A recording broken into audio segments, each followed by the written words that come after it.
Préparez un avenir sûr avec la SMIA et le JT. Itel manolotra ho anao ny logité.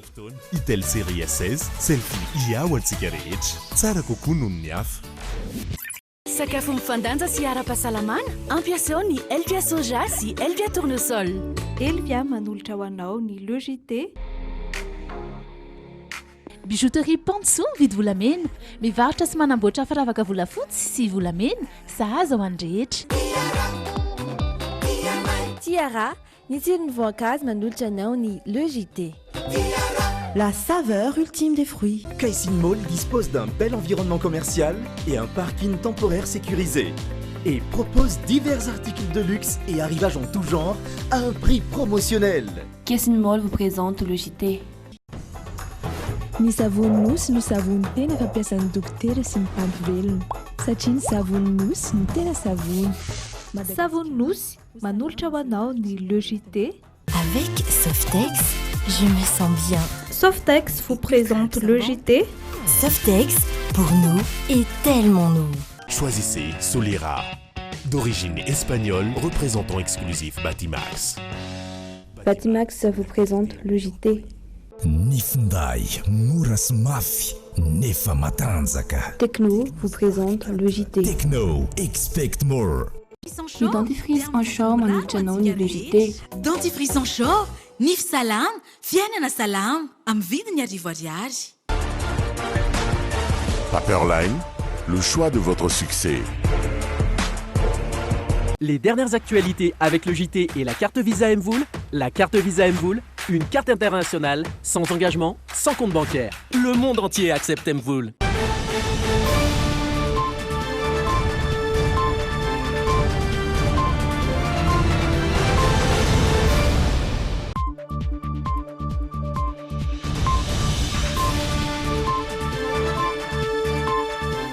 Miarabantsika rehetra ny tokantrano indray tonga soa atao anatin'izao le JT izao ary manasanao ampananjana anaraka ny fampahalalam-baovao hatramin'ny farany atotranao avy hatrany ary ny lohatenim-baovao. Paperline, le choix de votre succès.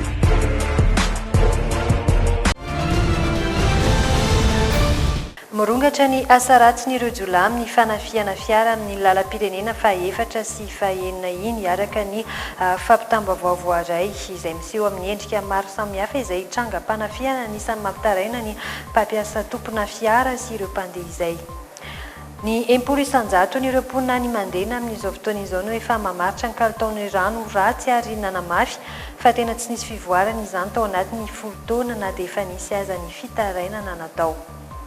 Orinasa mahery ny 503 no tsy mbola napody ny vola vahiny amin'ny asa fanondranana na ny fanafarana entana eto Madagasikara. Fantatra ihany koa izao fa dia nitotsaina teny amin'ny anteny medam-pirenena Tsimbazaza ny fivoriam-be fanolorana ny volavolan-dalàna mifeny telom-bolam-panjakana amin'ny taona 2024.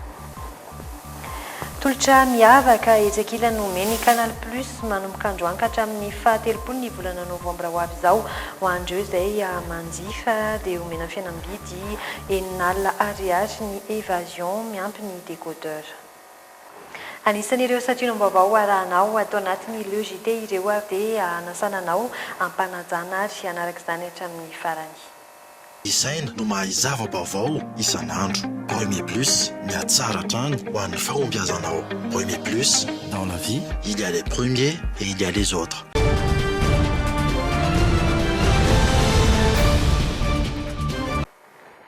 Fa araka ny fanarahanao natsidika taminao tao anatin'ny lohatenim-baovao teo dia morongatra ny asa ratsy ny ireo jiola amin'ny fanafiana fiara amin'ny lalam-pirenena faha-efatra sy faha-enina iny. Araka ny fampitam-baovao voaray dia miseho amin'ny endrika maro samihafa izay trangam-panafiana izay toy ny fitorahana fiara, ny fiakarana eny ambony mihitsy ary ny fanakanan-dalana, ny indrindra ary ny fomba fiasan'ireo mpanafika vaovao miara-miainga amin'ny mpandeha ao anatin'ny fiara. Ka rehefa tonga amin'ny mangingina dia mampiatra ny asa ratsin'izy ireo. Noho izany fepetra maro izany, noho izay zava-misy rehetra izay ary dia fepetra maro no noraisy ny ministera ny fitaterana sy ny ATT amongorana izay ary dia ho tateriny Aina Rabarso sy Stéphane Rakotomalala eo amin'ny sarin'ny Eriko Sambatra ny Antsipriana izay vaovao izay. Mirongatra ny asa ratsin'ireo jiolahy amin'ny fanafiana fiara eny amin'ny laram-pirenena faha-efatra sy faha-enina iny.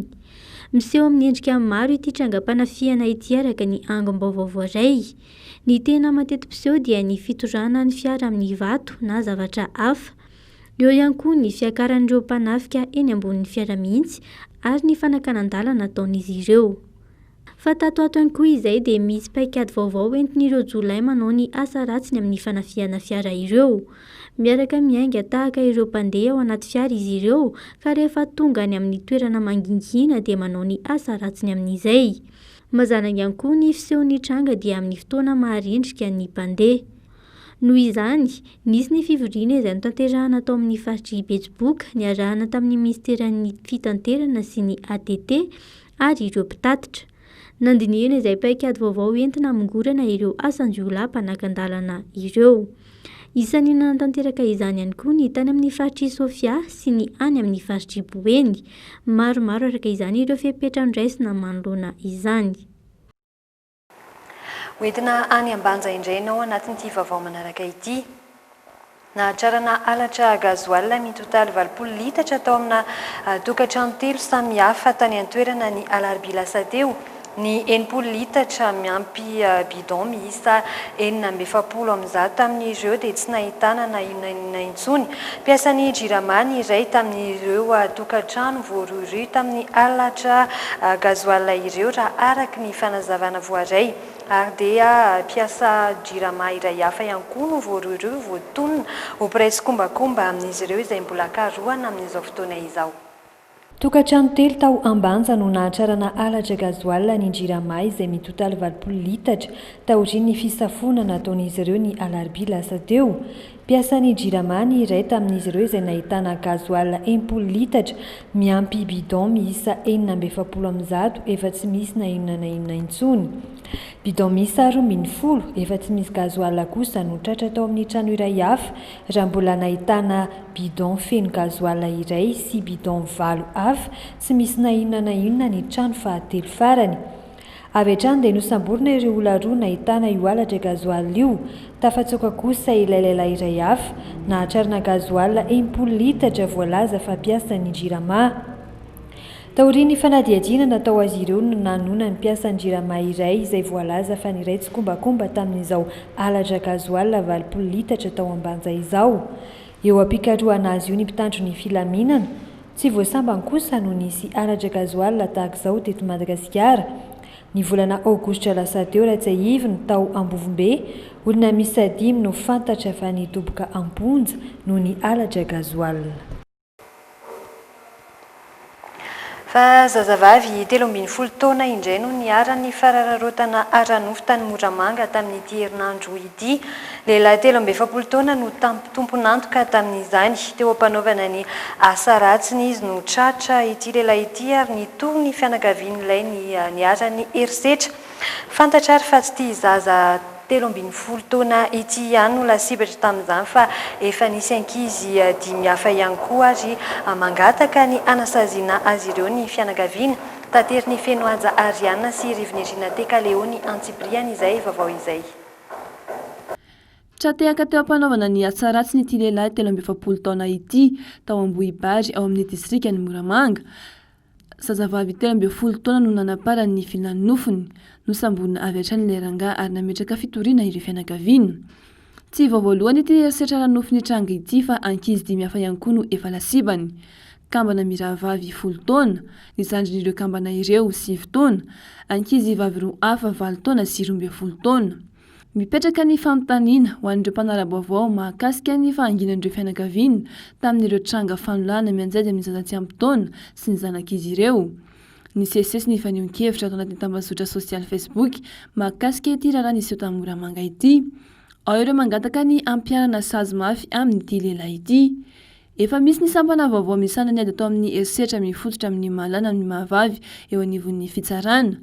Arakaraka ny heloka ny ampangana ilay voaroroy no vesatry ny sazy miatra aminy. Efa ny anivon'ny fampanoavana ity raharaha ity ankehitriny. manentana ny zandarmeriam-pirenena amin'ny fiarovana ny taranaka indrindra ireo zaza tsy ampy taona tokony tsy hisy intsony ny fanaovana raharam-pihavanana izay mialohan'ny UNICEF na ny fikambanana ny firenena mikambana misana ny ankizy ny fanaovana izany. Empolo isanjaton'ireo mponina any Mandena amin'izao fotoana izao no efa mamaritra ny kalitaony ratsy ny rano ho ratsy ary nanamafy fa tena tsy nisy fivoarana izany tao anatin'ny folo taona na dia efa nisy aza ny fitarainana natao. Ny ankamaroan'ireo mponina ireo dia manamorona ny toeram-pitrandrahan'ny QMM avokoa ka takian'izy ireo ary ny amerenana amin'ny laony ny kalitaony rano any Mandena ary ny anamorana ny fahazoana izany. Araka ny fanadiadiana ifotony no tanterahany PCQVP na ny publier ce que vous payez etsika maneran-tany misehatra ho an'ny ahitatana ao amin'ny tontolon'ny arena ankibon'ny tany hoentiny Ainarabasosi Stéphane Rakotomalala ary ny andindiny izay. Roa amby 50 isanjaton'ireo mponina any Mandena no maka rano avy amin'ny ondy, ny rano mandeha ary ny sakeli-drano mba ho ampiasaina amin'ny fandrahoana sakafo sy ny fidiovana. Ny 10 isanjato amin'izy ireo anefa dia mamaritra ny kalitaony rano ratsy ary nanamafy fa tena nitotongana tokoa izany tao anatin'ny 10 taona na dia efa nisy aza ny fitarainana natao. Tsikaritra ireo mponina ihany koa fa nisy fiantraikany ratsy teo amin'ny fahasalamana sy ny fivelomana io fiovan'ny kalitaony rano io. Ambaratra zareo tena niena be ny trondro voajono aty aminay. Ny akamaroan'ny trondro dia maty ny tsikafony fotsiny izany no ilay zavatra mitranga anatin'ilay rano. Dia fiveloman'ilay olona izany voakitikitika dia izay no mahataitra anay hoe tsara ihany kosa mba asiana adievitra ilay izy sy fiarahamientana izany mba ahitana vahaolana maharitra izay fotsiny ilay zavatra tiana atao. Fantatra fa mponina manamorona ny toeram-pitrandrahan'ny QMM avokoa ireo naneho ny fitarainany amin'ny falotoan'ny rano ireo. Efa nanantona ireo mpanapahefana eny fotony mahakasika izany izy ireo saingy mbola tsy nisy valiny. Ny fitakiana anefa dia ny anamorana ny fahazoanan'ny rano ary ny famerenana amin'ny laony ny kalitaony. Dinona nahatonga anay nakany satria efa hatramin'ny taona 17 tany no efa nandreza hoe misy fitarainana fa amin'ireo mponina izany ny toerana hoe maloto ny rano. Ary misy ny aya hoe ny fitrandrahana ataon'ny QMM no mampaloto an'io rano io. Efa nisy fikarohana sy fanadiadiana ara-tsiantifika nataona ONG Britannique izay miara-miasa amin'ny publier ce que vous payez Madagascar izany nampiseho mazava fa misy tokoa ireo faloton'ny rano amin'ny alalan'ny akora singa simika izay mivoaka avy eo amin'ny fitrandrahan'ny QMM izany.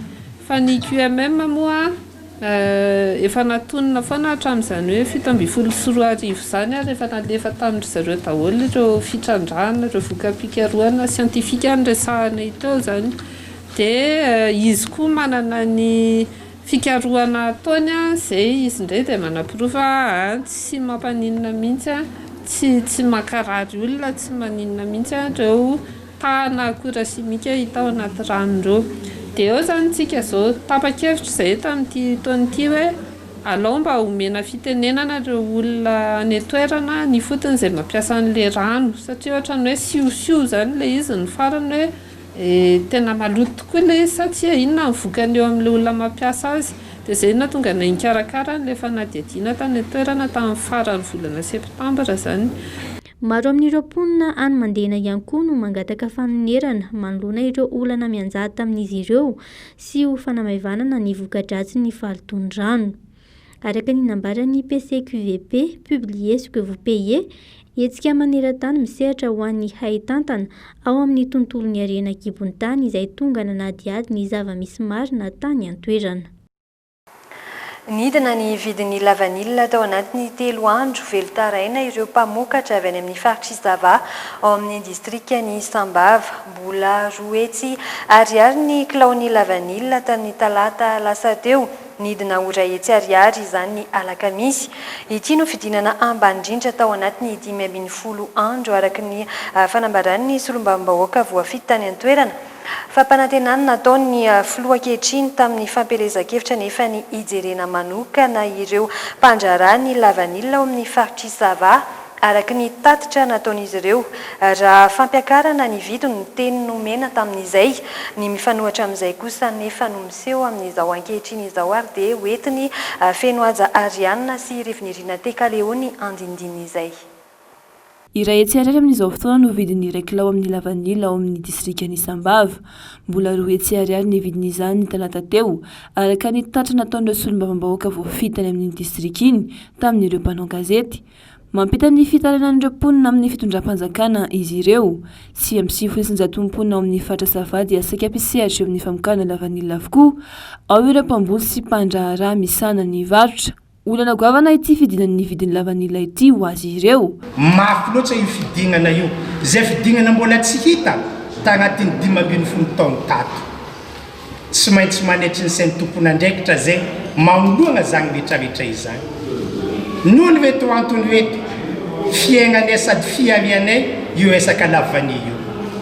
Ny antso ao député namanay rehetrarehetra zay mitany mpamokatra lavani fa noho ny safidina azy manokana tsy nagnotro zahay izy ireo. Asa miadana sy finaritra nivoakany amin'ny distrika misy izy. Mbola 2 etsy iray tapitrisa ariary hatramin'ny 4 tapitrisa ariary ny kilao lavanila tamin'ny fotoanan'ny fampielezan-kevitra ny taona 2024 hoy ireto solombavambahoaka ireto. Nampanantena ny filoha voafidy ankehitriny fa ho ampiakarina ny vidin'ny vokatra mampiavaka ny fatra sy mitondra avy anarana Madagasikara eo amin'ny sehatra iraisam-pirenena, saingy tsy izany no zava-miseho. Ireto ny vahaolana rosinay ho an'ny mpitondra fanjakana. Amin'izao fitotognany vidin'ny vokatra lavani zao tokony foagnana ny prix plancher $250. Fa io no mahatonga reo mpividy lavani tsy tonga ty amintsika mandeha mividy fa lasa mandeha amin'ny firenena hafa. Tokony megnasiatra malalaka ireo mpandrara amin'ny resaka lavani ity ao amin'ny district mpamokatra izany. Mampalahelo ane ny avy amin'ny toerana afa tsy mpanao lavani no lasa tena misongadiny amin'ny asa ity. Marobe ny boka vita Antananarivo eto. Lasa ny kilabao ny mpandrara agny amin'ny tany misy zahay. Miantso fifampidinina an-databatra zahay. Olom-boafidy député miaraka amin'ny mpandrara, miaraka amin'ny ministera tompon'andraikitra sy ny fanampanan-tanteraka amahana farany malaky ity olana ity. 420 ireo mpandraharaha nahazo alalana anondrana ny lavanila ny ivelany ho an'ny tampamokarana 20 raika amby 20 I Madagasikara no mamokatra ny 700 ny lavanila maneran-tany any amin'ny faritra Zavano Foibeny. Velarany tamin'ny manodidina ny 3 hektara no misy lavanila manerana ny nosy. Fa orinasa mahery ny 503 no tsy mbola napody ny vola vahiny amin'ny asa fanondranana na ny fanafarana entana eto Madagasikara. Ho an'ny ministerany toe-karena sy ny fitantanam-bola misy fiantraikany eo amin'ny sandany ariary io tsy fifanarahana io. Nanapa-kevitra ny ampiato ny compte fifampirarahana ary ny ministera amin'izao fotoana izao. Hatramin'ny 17 ny volana novambra lasa teo orinasa manondrana 4,750 sy orinasa manafatra miisa 7,700 no tsy nahaverina ara-dalàna ny volany. Nahato ary hijanona hikatona araka izany ny County SIG OC an'ireo orinasa ireo mandrapahavita ny famerenany ny volany eto Madagasikara raha ny tatitra nataon'ny ministerany toe-karena sy ny fitantanam-bola. Ho fanatsarana ny tany ariary, namerina ny fampiarana ny sazy ho an'ny tsy fanarahan-dalàna rehetra mifandraiky amin'ny fahatarana na tsy fampodiana vola vahiny amin'ny asa fanondranana sy fanafarana entana eto Madagasikara ny ministera. Nandritry ny hamehana ara-pahasalamana nateraky ny Covid-19 ho fanohanan'ireo orinasa eto Madagasikara dia nanapa-kevitra ny gouvernemanta tamin'ny volana Mey 2024 ny nanafona ny sazy ho an'ireo orinasa manondrana sy manafatra ka nahatratra 700 ny tany fampodiana ny volany. Ankoatr'izay tsy nisy ny fampiatona ny fidirana tao anatin'ny County SIG OC. Rehefa tapitra ny hamehana ara-pahasalamana dia namerina ny fampiarana ny sazy indray ny ministera ho an'ireo tsy ara-dalàna. Hatreto fanondranana miisa 1,770 no tafaverim-bola ary orinasa miisa 1,50 no efa nahavita ezaka nandamina ny kaotiny raha ny tatitra nataon'ny ministera. tanjona ny anatsara ny tahan'ny ariary sy manarina ny toe-karena. Miantso ny ministera voakasika ny ministera ny toe-karena sy ny fitantanam-bola mba hamerina ny volany eto Madagasikara araky ny takiany lalàna alohan'ny faran'ny volana novambra mba ahafahana indray manokatra ny compteny SIG OC eo anivon'ny sampandrarano taherim-bolam-panjakana. Fa nototosaina teny amin'ny antenimieram-pirenena Tsimbazaza ny Fivirombe fanolotrana ny volavolan-dalàna mifeny teti-bolam-panjakana amin'ny taona 2024. Nitondra fanazavana amin'ny ankabeny sy ny lalatsaina nentina nandrafetana izany lalàna izany tamin'ireo solombavambahoaka ny ministry ny toe-karena sy ny fitantanam-bola.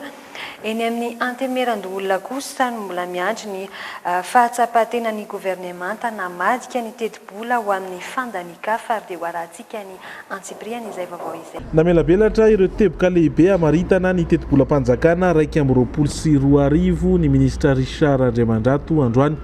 Lasa 2 isanjato ohatra ny fandaniam-bola sosialy raha 7 isanjato eo aloha mandidina ny 309 ny asa-panjakana oskafana ka ny 507 amin'ireo dia ho an'ny ministera fanabeazana mahery ny arivo kosa ho an'ny tafika sy ny sekretariat-panjakana miadidiny gendarmerie-pirenena. Ho an'ny 10 isanjato kosa ny fandaniam-bola ho an'ny biens et services ho an'ny ministera sy andrim-panjakana ankoatra ny ministera fanabeazana, ny fiadidina repoblika, ny fitsarana avy momba lalam-panorenana, ny ministera ny raraham-bahiny, ny ministera ny fitsarana ary ny ministera ny fanajariana ny tany. Ambangivanginy ihany ireo ao amin'ny tranonkalan'ny ministera ny toe-karena sy ny teti-bola no tena ahitana ny rijanteny mandrafitra ny volavolan-dalàna ho an'ny teti-bola. Ny eny dia efa tonga eny amin'ny assemblée nationale le izy marsa fakomaly zany hoe dia efa nisy fahatarana fitabe 10 andro zany le izy satria tokony tamin'ny farany oktobra no tsy le taratasy kely fa izy rehetrarehetra dia ray volana nijereny an'izay dia tokony tonga eto aminay zany amin'ny voalohan'ny volana desambra. Zavatra lehibe ngezabe le izy betsaka ary tsy ambo mihitsy ny député sy na sénateur hoe dia mahay an'io tokoa. Zay nanomezany fiam-potoana mba ahafahana mandinika tsara an'ilay izy tsy ny avin'ny ministera nefa zay amin'ny anazy ny manina ny tara foana fotoana zany zay tara foana alika te miandro fatongavany eto amin'ny eto zany ny antenimieran-dolona 2024 itsakilan'izay raha ho an'ny teti-bola 2024 tsy mitsahatra fitaraina ny antenimieran-dolona nisy fitakiana be teny amin'ny antenimieram-pirenena tsy ampy ny teti-bola tamin'ny fotoana io izany hoe efa fanampiny no angatahana izy ireo. Nisy ny fandrahonana nataon'izy ireo ary namahaolana avy hatrany ny governemanta tsy mba nisan'ireo nangataka fanampim-bola nefa ny antenimieran-dolona ka izay lany sy tamin'ny teti-bola 2024 ihany no napetraka saingy tsy mbola tonga io vola io hatramin'izao. Herisetra no ataon'ny fitondram-panjakana mpanatanteraka hanakanana ny sena tsy hiasa fitongilanana no amaritan'ny filohan'ny antenimieran-dolona Rivo Rakotovao an'izany. Anaty lalàna ny asa iasan'ny tsirairay dia anisan'izany ny parlementaire fa tsy hoe aingitraingitra io na fitiavana ny teny. Ny ato amin'ny antenimieran-dolona indray dia tsy nitady fanampiny akory fa nresahako foana zay fa zay efa vola budget efa natokana lany tao anatin'ny lalàna ho an'ity antenimieran-dolona ity mba ahafahany manao ny asany. Ny fezin'ny fanjakana zany ny fanjakana mpanatanteraka ny gouvernement ny premier ministre zany sy ny ministre zay mifanandrify amin'izany anazy mamaly hoe hatraizany tiany atongavana zany tsy tiany ve zany anao ny asany ny antenimieran-dolona zay ve ny tiany atongavana ka efa manomboka misy milaza hoe tena reo dia antenimieran-dolona reo sénateur reo tsy ka miasa fa miandry vola fotsiny. Betraka ny fanontaniana raha tena misy drafitra fanarenana ny toe-karena fampitrosana firenena no fidiram-bola vinavinaina ary vahaolana foezaka ny ankamaroan'ireo aroso. Eo amin'ny fifandraisan'ny Madagasikara amin'ny firenena any ivelany aorina tsy ho ela eto Madagasikara ny foibe toeran'ny mahasovoan'ny Arabia Saoudita araka ny tapaka nandritra ny fitsidian'ny délégation avy any Arabia Saoudita notarihany ministra saoudiana eo anivon'ny raharaham-bahiny miandraikitra ny Afrika dia Andriamatoa Ahmad bin Abdulaziz Katan tamin'ny prime ministre lehibe ny gouvernemanta Tsay Christian Maly nitondra fanazavana mahakasika ny ezaka ataon'ny fireneny mba tsy isian'ny fitonganan'ny solika eran-tany any koa moa izy ary dia hoarantsika atao anatin'ity fanadihadiana manaraka ity ny antsipriany izay. Fiara-miasa voaingana teo amin'ny Arabia Saodita sy Madagasikara ny famatsim-bola amin'ny tetina $10,000 ny atrehana ny ady amin'ny valanaretina Covid-19. Eo ihany koa ny fifanakalozana ara-barotra ny tetika asa samihafa mahakasika ny angovo sy ny fotodrafitrasa ary ny fanamboaran-dalana izay vatsiany Banky Saodiana momba ny fampandrosoana ny fanampiana amin'ny tetina $7,300 teo amin'ny ady amin'ny tsy fanjarian-tsakafo any Atsimo. Nandritra ny fandalovan'ny délégation avy any Arabia Saodita ny tarihan'ny ministra saodiana eo anivon'ny raraham-bahiny miandraikitra ny Afrika, Andriamatoa Hamad bin Abdulaziz Katanna ny Madagasikara no nanambarany fa ho amafisina ny fiara-miasa eo amin'ny firenena rotota profon'izay ny fananganana ny foibe toerana mahasovoan'ny Arabia Saodita eto Madagasikara. Ary anatin'ny namafisiko ny fanakafan'ny firenena Arabia Saodita ny ambasady eto Madagasikara. Izany dia ampatsara ny fifandraisana misy amin'ny firenena anankiroa. Izany dia amin'ny setra rehetra ary anatin'izany ny resaka ara-barotra sy ny fampandrosoana. Nitondra fanazavana mahakasika ny ezaka ataon'ny fireneny mba tsy hisian'ny fitotongana ny solika eran-tany ihany koa ny ministra saodiana eo anivon'ny raraham-bahiny miandraikitra ny Afrika. I Arabia Saodita izay manana tahirin-tsolotany betsaka indrindra maneran-tany. Noraisin'ny Prime Ministre lehibe ny gouvernement Tsay Christian tao amin'ny lapam-panjakana ny mahazo arivo ny délégation avy any Arabia Saodita izay nitarihan'ny ministra saodiana eo anivon'ny raraham-bahiny miandraikitra ny Afrika, Andriamatoa Hamad bin Abdulaziz Katanna omaly.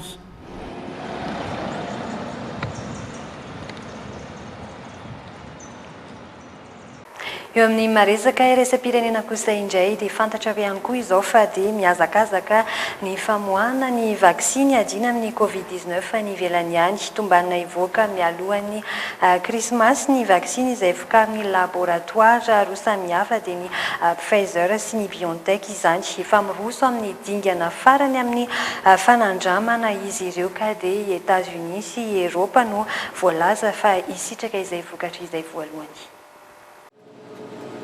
Sur le front de la pandémie de coronavirus, l'optimisme après l'annonce... Namoaka ny fizotry ny famarana ny dingana farany amin'ny vaksiny fanefitry ny Covid-19 ny laboratoire Pfizer miara-miasa amin'ny BioNTech ampiseho ny fahombiazana ny vaksiny eo amin'ny 5,700 eo izy ireo.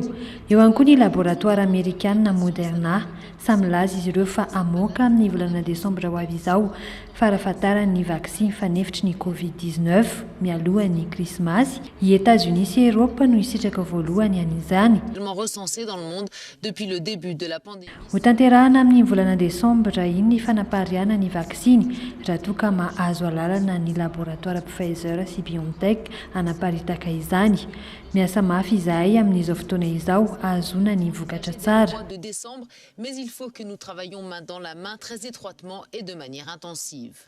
Efa namarana ny dingana farany amin'ny fampiarana ny vaksiny antsoina hoe Sinopharm kosa i Chine. Tsy niandry fankatoavana izy ireo fa avy hatrany dia nanaparitaka izany tamin'ireo toeram-pitsaboana sy firenen-kafa. Vaksiny izay no amafisina izy ireo fa mahomby tamin'ireo marary nanaovana ny fanandramana. Efa miroso amin'ny fanafarana vaksiny kosa ireo firenena sasany. I Frantsa izao efa nanokana vola mitetina €2.5 miliara amin'ny taona ho avy hanjifana vaksiny fanefitry ny Covid-19.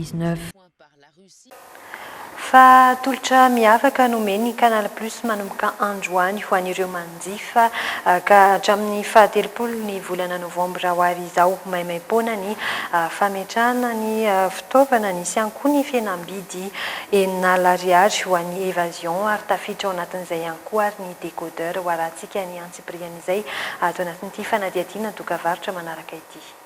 Amin'izao fety izao, Canal Plus dia manana tolotra marobe ho an'ny mpanjifa. Mesdames et messieurs, à l'issue d'une année tumultueuse et difficile, je suis ravie de vous retrouver aujourd'hui pour vous présenter ce que nous vous avons préparé pour fêter Noël ensemble.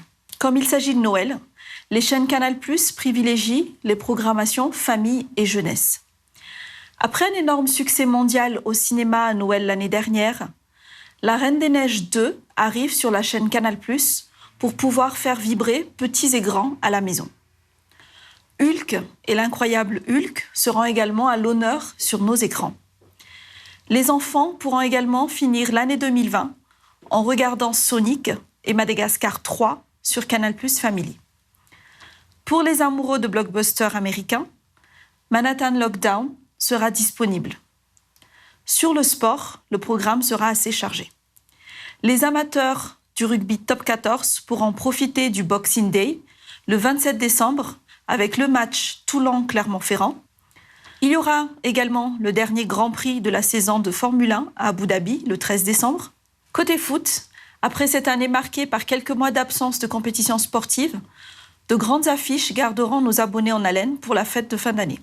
Le 12 décembre, il y aura Manchester United et Manchester City en Première Ligue. Le 13 décembre, les abonnés pourront profiter du match de la Liga Real de Madrid-Atlético. Le 16 décembre, Juventus-Atalanta pour la Serie A. Et bien sûr, le traditionnel Boxing Day le 26 décembre pour le match Arsenal-Chelsea. Pour les adeptes de Novelas TV, la saison 3 de Catalina est arrivée depuis le 12 novembre. Pour tous les Malagasy, après le succès de la saison 1 de Wissa, la saison 2 de la série arrive également sur Novegas le 2 décembre. Et enfin, nos abonnés pourront bénéficier de Trace Christmas, disponible sur Canal 19 jusqu'au 5 janvier. C'est la première chaîne musicale dédiée à Noël. Afin de profiter pleinement de cette programmation très riche, nous offrons 15 jours au bouquet Tout Canal pour tout réabonnement à partir du 20 novembre. Pour les personnes qui souhaitent s'abonner pour la première fois à Canal+, nous leur proposons un prix de 60 000 arrières, décodeur et installation inclus, ainsi que 1 mois sur les bouquets Évasion. Cette promotion démarre également dès ce 20 novembre. Je rappelle que tous les abonnés de Canal+ Madagascar, sans exception, ont un accès à MyCanal dès lors que leur abonnement est activé. Il suffit de télécharger l'application MyCanal, sélectionner Madagascar et créer le compte directement dessus. Je souhaite d'ores et déjà à tous nos abonnés et tous les Malagasy une belle fête de fin d'année avec les programmes des chaînes Canal+. Fa anisan'ny mampitaraina ireo sefokotany tsy fahandriam-pahalemana eny anivon'ny boriboritany fahatelo, ireo lalakely no sehatra anaovany ireo mpanendaka ny asa ratsiny. Manampitrotraka ny asa fanendahana ho ireo lehibe ny fokotany sy ny mponina ny tsy fisian'ireo jiro manazava ny lalana.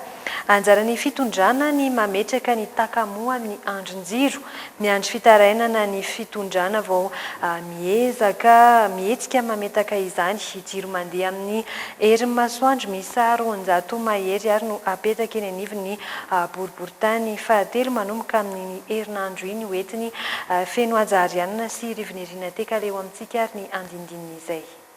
Fierenjiolao ireo sendrana ireo lalankely maizina tsy misy jiro eto amin'ny boriboritany fahatelo. Ho an'ity lehilahy iray ity, anatin'ny tebotebo isan'andro rehefa mivoaka ny trano sy rehefa andeha hamonjy fodiana. Mateti-pitranga ny asa fanendahana sy ny sito mahery ka mampitaraina azy ireo. Ny ty ohatra ny tsy milamina mihitsy amin'izao. Ohatra le mpanendaka amin'ny amin'ny maraina zany zay zao mandeha maraina. Miasa alina foana zany zay mandeha le amin'ny 2 maraina dia ohatra misy foana le mpanendaka amin'ny maraina. Dia amin'ny hariva indray le ohatra pisitona ireny zany ny betsaka. Le bokelinay zany efa betsaka ny mpiara-miasa aminay vao sitona ohatr'izay foana. Dia any ka na zay raha zao dia efa voalany zao zay mivarotra ohatr'izao. Zay mantsy manao livraison dia tsy lany amin'ilay livraison dia mivarotra ohatr'izao. Dia zay tsy miandry hariva intsony rehefa varotra ohatr'izao fa voalany io dia mody zany zay. Sehatra ho an'ny asa fanendahana ihany koa eto amin'ny fiantsonan'ny taxi be eto Andravoahangy ambony ity. Tsy manakana ny asa ratsin'ireo jolahy ny fisian'ny biraon'ny mpitandron'ny filaminana eo an-taninandro. Vahaolana tokony apetraka ho ireo lehiben'ny fokotany ny fametrahana jiro amin'ireny lalankely ireny. Tokony tsy hiandry fitarainana ny fitondrana vao mihetsika manao zavatra. Eo ihany koa ny fahatongavan-tsaina ny tsirairay amin'ny fanajana ny fananana iombonana. Ny fandriam-pahalemana eny anivon'ny fokotany moa zany tanàna ny tsy laozana adaly. Milamina aloha izy amin'ny ankapobeny fa rehefa sendra an'le mandalo zany dia eo misy olana kely ho an'ny mpandalo e. Fahazahoana an'le jiro zany hitanao hoe le jiro fahazavana. Maizina zany resin'ny mazava. Dia ho resy zany ny fahavalo ao anatrehan'ny fahazavana hoentin'ireo jiro ireo. Ny fokotany moa zany a raha ny tena marina dia samy manana ireo voamera fandriampahalemany a isa-pokotany. Ireo voamera fandriampahalemany ireo miara-miasa amin'ny pôlisy a dia manao la ronde a mijery ny tanàna arakarak'izay programme fokotany zany no raisin'ny pôlisy hoe amin'ny fotoana ohatran'izao nefa miaraka amin'ny voamera fandriampahalemana sy amin'ny fotoana ohatran'izao. Tsiry mandeha amin'ny herin'ny masoandro maherin'ny roanjato no azony boribory fahatelo entina anazavana ireo lalankely any amin'ireo fokotany 12 na azona fitarainana. Birao pokotany 7 no asiam-panavaozana ao anatin'izany. Tsy ny boribory fahatelo ihany no setry ny asa fanendahana sy ny alabotry tahaka izao. Tamin'ity herinandro ity ohatra, lehilahy iray no tratehaka teo am-panangonana entana tao amina tokantrano iray teny amin'ny Fasankarana. Eo amin'ny tontolon'ny fandraharana kosa indray vonona ary tsy emotra moka ny talentany eo amin'ny sehatry ny fandraharana ny tanora malagasy liana amin'izany fanohanana amin'ny fanatanterahana izany sisa no sakana tsy ahafahan'izy ireo mamoaka avy hatrany ny zavatra kasainy atao ka angatahany fanampiana amin'ny alalan'ny tosika na ara-pitaovana izany na ihany koa ara-bola ary indrindra torohevitra ihany koa avy any amin'ireo mpandraharaha efa ela netezany eo amin'izay sehatra ny fampiroboroboana ny fandraharana izay sy ny avy amin'ny fitondram-panjakana maefa mihitsy ho arahantsika ato anatin'ity fanadihadiana nataony Anarabarso sy Stefan Rakotomalala ity ary ny Antsipriana izay. Tombono an'ireo tanora malagasy vao misandratra ny fahavononany hamoaka ny talentany amin'ny sehatry ny fandraharana. Fa ho tombono andrehitra ihany koa anefa ny vokatra izany satria mampiena ireo tanora mirendreny tsy anasa, mampirisika azy ireo hifaninana amin'ny fivoarana tsara sy aloha-tena. Ny fampiarana izany rehetra izany sisa no ilaina tosika avy amin'ireo malala-tanana sy liam-pandrosoana amin'ny fanampiana ny tanora. PDB no miteny amin'ny lafiny ara-boly fa nefany rehefa une fois ianao vonona mazoto tianao le zavatra ataonao afaka atomboka foana io raha te hanao mofo gasy ianao afaka miainga amina 10 ianao zany hoe iny aloha ny ainganao dia manatombo tsikelikely aza avela mihitsy ny hoe olona hafa no endrasanao hoe anome volanao na hoe ifinancie projet anao fa tsy mihetsika eo ianao. PDB koa ny concours de projet afaka atao amin'irey misy vola amin'irey misy zavatra azo atao ny mpanosika koa PDB tamin'ny ranatsikaritritsika nanomboka 2019-2020 teo tena PDB mihitsy ny mpanosika ny entrepreneuriat teto Madagasikara reny zany dia efa afaka hatrehantsika tsirairay ary tena manoro sy manampy any tanora. Anisan'ireo tanora malagasy vonona ny hamoaka sy ampivoatra ny fikasany amin'izay sehatry ny fandraharana izay Zahaza tovolahy tafaresaka taminay androany. Ny fandraharana eo amin'ny sehatry ny famoronana lamba no faniriany sy kasainy atao. Ka ny tanjony amin'izany dia ny mba hananany malagasy kalitao tsara amin'izay resaka lamba izay fa tsy voatery hiandry sy hanafatra ny vita avy any ivelany intsony. Ary na dia efa maro aza no misehatra ao anatin'izany eto Madagasikara dia vonona hatrany ny tena ny anao izay ampiavaka ny asa tanany manokana. Tsy moa zany ny zavatra rehetrarehetra misy eto dia mbola zavatra avy any ivelany daholo. Dia za zany te hoe mba hamokatra zavatra avy eto tanàna. Dia tianao zavatra zany hoe vita malagasy le izy ohatra zany ny amin'ny resaka textile zany dia mba ny gasy manao anazy fa tsy friperie be da be eto tanàna. Dia mba zavatra gasy ny anaovan'ny zavatra vita gasy no sitrahany malagasy. Dia na be mpanao biara zany ny zavatra anankiray dia mizaka ianao mampiseho amin'ny mampiavaka ny zavatra ataonao. Dia izay zany izy mba haka motivation zany tena atao aty. Ankoatra ireo mpandraharaha efa matianina sy ivotoerana vonona ny hanome fampiofanana sy tohana maro samihafa ho an'ny fandraharany tanora ireo. Miantefany amin'ny fitondram-panjakana ihany koa ny fangatahan'izy ireo ny mba hisiany tahaka izany satria mitombo indrindra manoloana ny krizy ankehitriny ireo tanora tsy maintsy hiditra amin'ny sehatry ny asa ka ny fandraharana no heverina fa mahomby sy azo antoka hanampiana azy ireo. Omenanao indray ary ny vinavina mety toetry ny andro any Rapitso. Paperline, le choix de votre succès.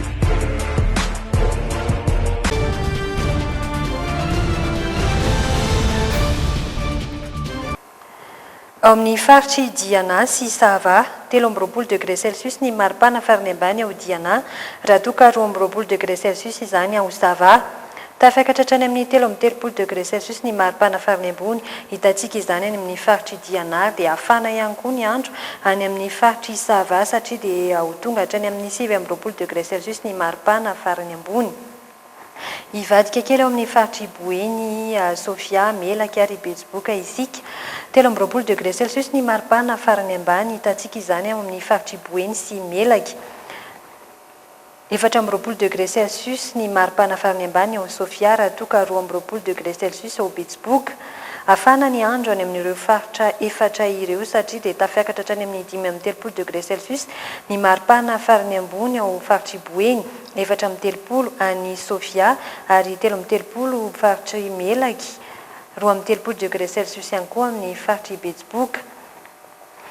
Ivadika kely amin'ny faritra Alaotra Mangoro, Analanjoro ary Atsinanana isika Ibalika ny masoandro 12 degré celsius ny maripana farany ambany ao Alaotra Mangoro sy Antsinanana, 12 degré celsius kosa ny maripana farany ambany ao Analanjorovo.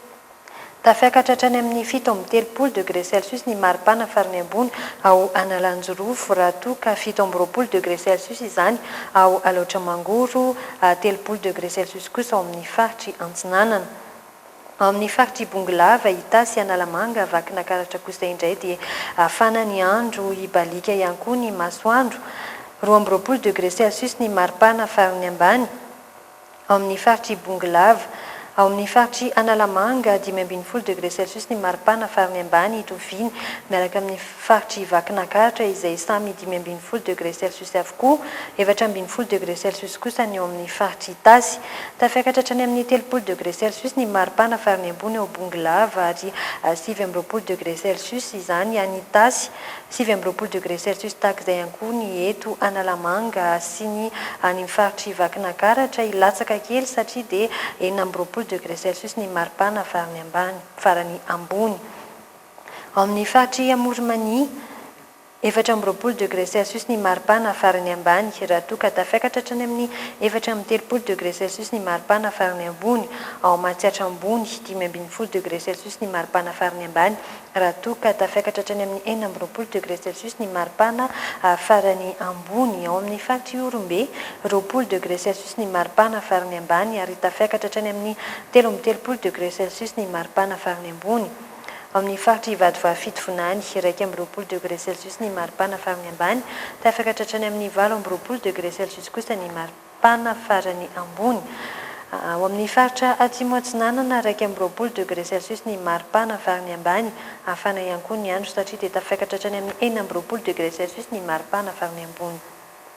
Amaranantsika azy ny ao amin'ny faritry Menabe, Androy, Atsimo Andrefana ary Anosy, Ibalika ny andro afana ihany koa any amin'ireo faritra efatra ireo satria dia ao amin'ny faritry Menabe izao dia 20 degré celsius ny maripana farany ambany raha toka tafiakatra hatrany amin'ny 12 degré celsius ny maripana farany ambony.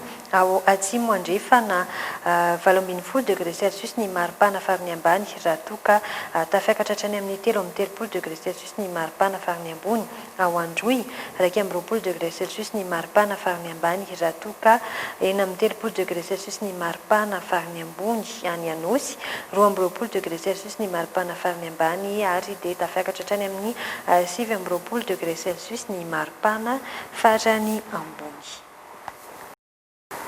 Dia izay indray ary no masaka azona totra tompoko lasy tompoko vavy manome fotoananao ho an'ny raha pitsindray veloma tompoko.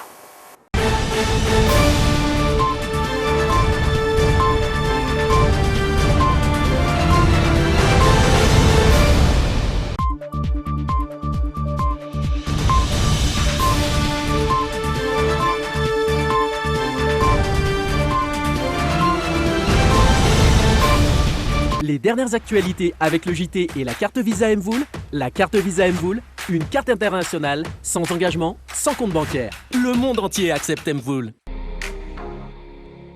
Bijouterie Pantso vidy volamena. Mivarotra sy manamboatra firavaka volafotsy sy volamena. Zaza ho an'ny rehetra. Tiara, ny tsiron'ny voankazo manolotra anao ny Le JT. la saveur ultime des fruits. Tianatra tsy aisaina no mahay zava-baovao isan'andro. Premier Plus, miatsara trany ho an'ny fahombiazanao. Premier Plus, dans la vie, il y a les premiers et il y a les autres. Sakafo mifandanja sy ara-pahasalamana, ampiasao ny Elvia soja sy Elvia tournesol. Elvia nanolotra ho anao teo ny Logité. Choisissez Solera, d'origine espagnole, représentant exclusif Batimax. Batimax vous présente le JT. Caixin Mall dispose d'un bel environnement commercial et un parking temporaire sécurisé. Et propose divers articles de luxe et arrivages en tout genre à un prix promotionnel. Caixin Mall vous a présenté le JT. Nifndai, Muras Mafi, Nefa Matanzaka. Techno vous présente le JT. Techno, expect more. Le dentifrice en shore dans le channel ni le JT. Dentifrice en shore, Nif Salam, fianana salam, am vidiny arivo ariary. Esmia vous a présenté le JT. Avec Softex, je me sens bien. Softex vous a présenté le JT. Softex, pour nous, est tellement nous. Itel nanolotra ho anao teo ny le JT. Itel série 16, selfie ia ho antsika rehetra. Tsara kokoa noho ny hafa. Ny savony nosy no savony tena fampiasan'ny dokotera sy ny mpampivelona satria ny savony nosy no tena savony. Savony nosy nanolotra ho anao teo ny le JT.